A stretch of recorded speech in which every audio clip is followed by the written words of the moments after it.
Hello lads, and welcome back to the carnage.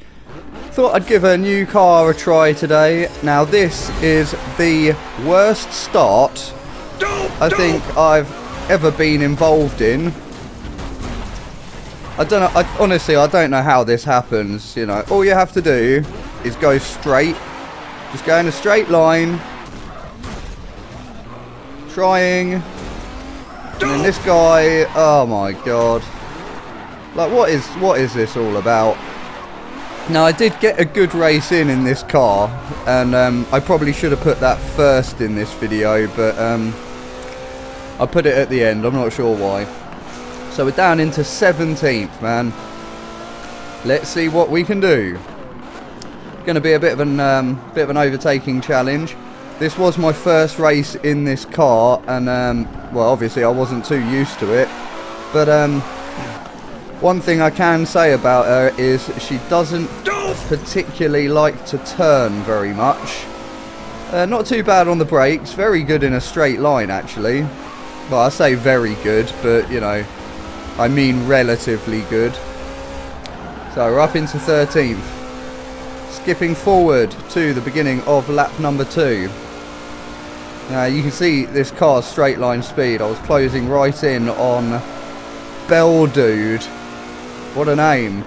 Making it round the outside of Dude. Oh, I was so close to hitting that guy. I don't think he ghosted out. I'm pretty sure he didn't, but we did manage to slip past. So P11. Bringing the pressure in the Aston Martin DBS. Quite a nice little livery I've got here. I do like green and black. When I was a teenager, I had a moped, Peugeot Speedfight 2, the exact same colour as this, and I called her Tallulah. Tallulah, yeah. So this guy, he completely forgets to brake. I know it's lap number 3, but he must have thought we were doing the full circuit of Suzuka.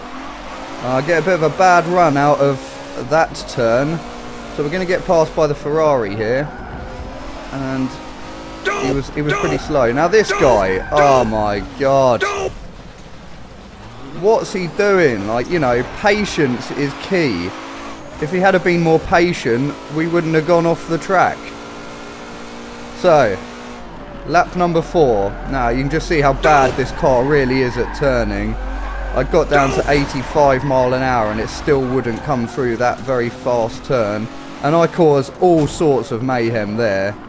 So sorry boys, kind of my fault.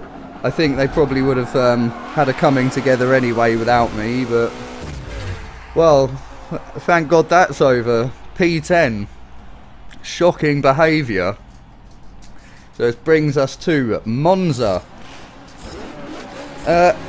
A track that doesn't really appear very often when I'm in an online hopper. VIR appears all the time, and guess where the next race is? That's right, VIR.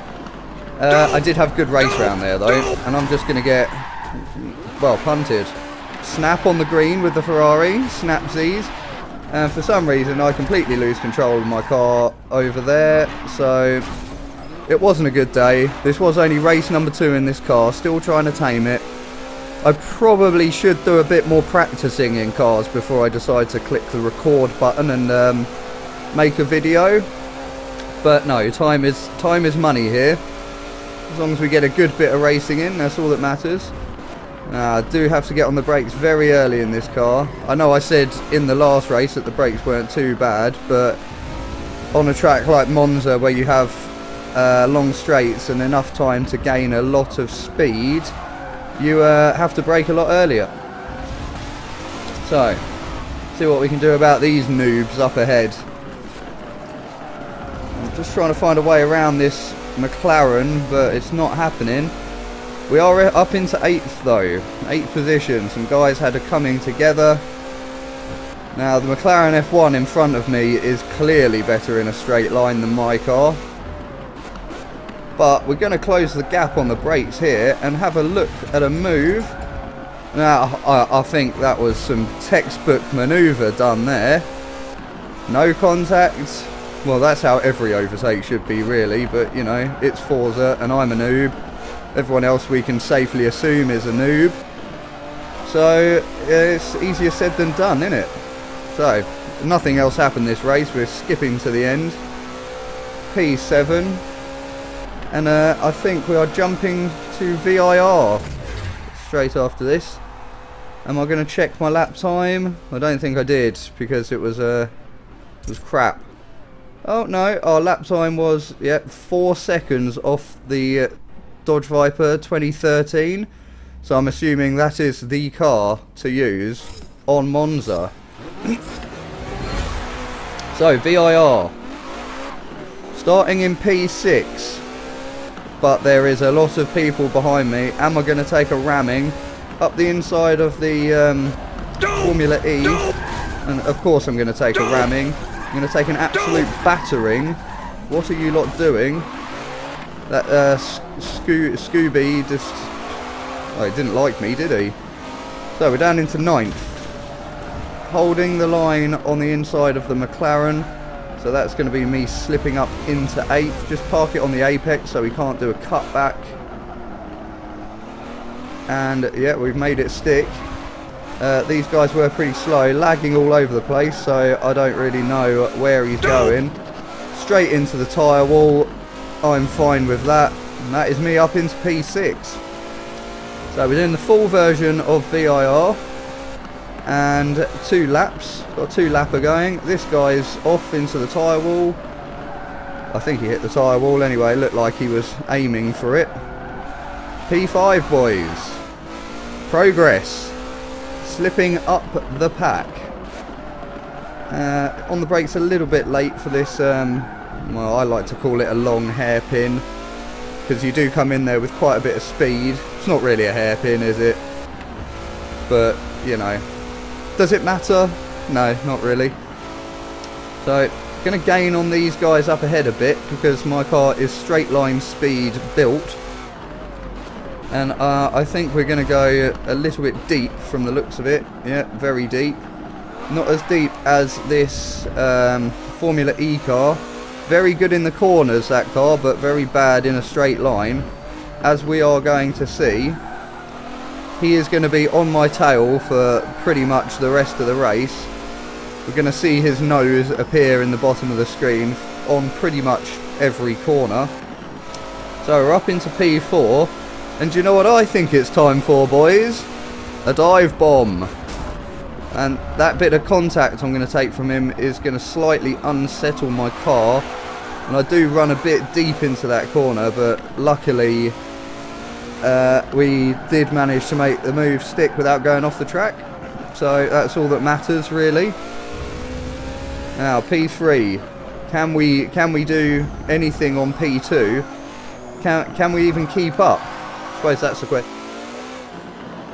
Just seeing the nose of the Formula E car just appear every couple of seconds, but now I can stretch the legs of the Aston Martin a bit. Now we have a slightly straighter bit of track. Well, it's not really straight. It was so sketchy doing that part of the track in this car, because this car just doesn't like to steer at all. The Formula E car is here again. He's doing very good to not make contact with me. Oh, I say that, but then he gives me a little punt. Nothing too bad though. If anything, it probably helps my understeering car round the corner a bit. So, coming along the long straight again, we can look how much we extend the distance on the Formula E on what's his bimodal line. Don't know, I can't say that word. Trying to say the Formula E driver's name, but it's not happening. And well, we've hooked this bit up pretty nicely and managed to keep the distance we have on the car behind. And basically the gap to the McLaren F1 ahead, well, it didn't change, did it? So just going to have to live with a third here. Now, I thought they were the only races I put in this video, but... Oh, this. Oh, I just thought I'd chuck this in. I was having a really bad day racing, and, well, basically, I start in, P6. P6? No, I started in P5, didn't I? And I get up to P5, 4 laps of Road America. That guy vanishes, teleporting to another dimension. And we're going to go around the outside of this Ferrari, make a little bit of contact. And that is literally all that happened that race. Like, pretty much every race I was doing in this car was like that. I'm surprised I got the footage I did for the last races. So, thank you very much for watching the video, guys. It's been a pleasure. If you did enjoy it, please chuck me a subscribe. And I will see you in the next video. Goodbye for now.